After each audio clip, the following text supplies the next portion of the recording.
Assalamu alaikum. Hope you are all well and enjoying the holidays.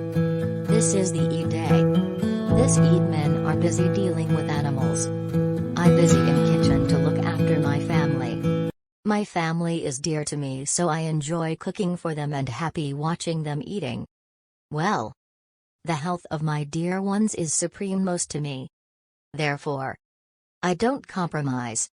It is in this context I was thinking, what is the accurate time for cooking meat? Well, for that question in my mind I had to search internet, and after consulting authentic sources I came across some useful research findings, which I thought I should also discuss with you. Let's know about them. I cite here the study by Gerber Schiedra and Wink, who the influence of cooking and fat trimming on the actual nutrient intake from meat.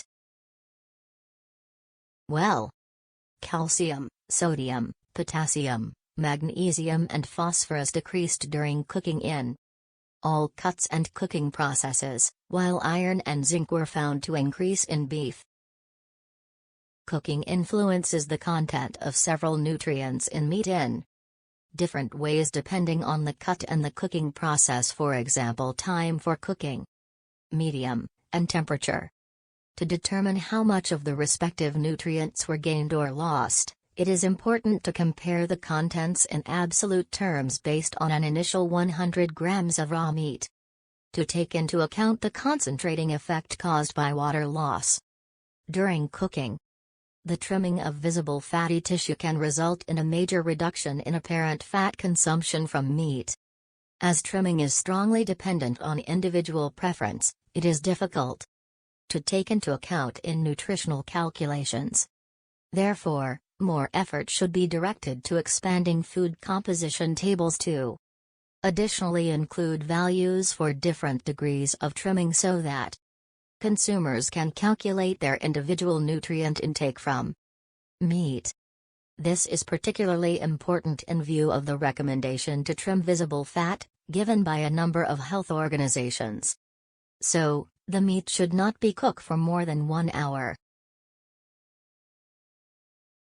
The Government of New South Wales, also known as the NSW Government, is the Australian State Democratic Administrative Authority of New South Wales. According to NSW, undercooking meat, poultry and other foods can be very dangerous. The Government of New South Wales in their message through official website convey the message that raw meat and poultry can contain harmful bacteria. Raw meat and poultry can contain harmful bacteria, including Salmonella. These bacteria also include Listeria, E. coli, Campylobacter.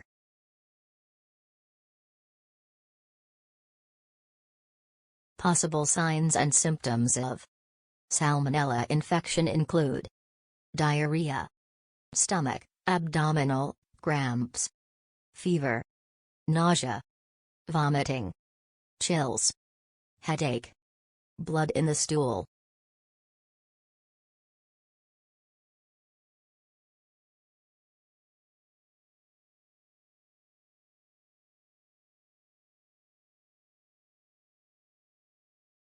Listeriosis can cause mild flu-like symptoms, such as fever, chills, muscle aches, and diarrhea or upset stomach.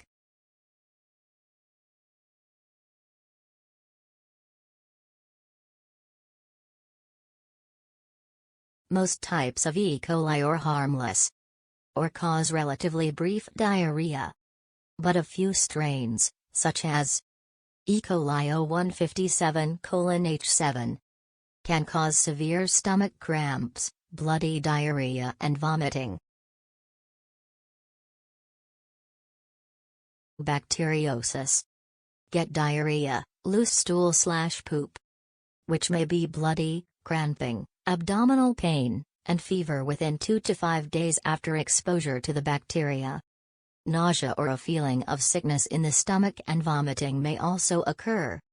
The illness typically lasts about 1 week. Certain degrees of temperatures are to be kept in mind from saving ourselves from the harmful bacteria. The meat should not be consumed which is kept between the temperatures of 5 degrees and 60 degrees.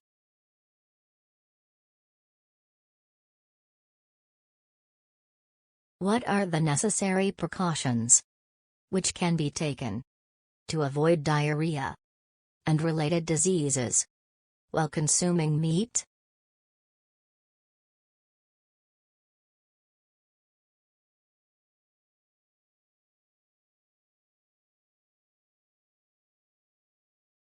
In an interview through Geo News Channel, dated July 11, 2022, the nutritionist Dr.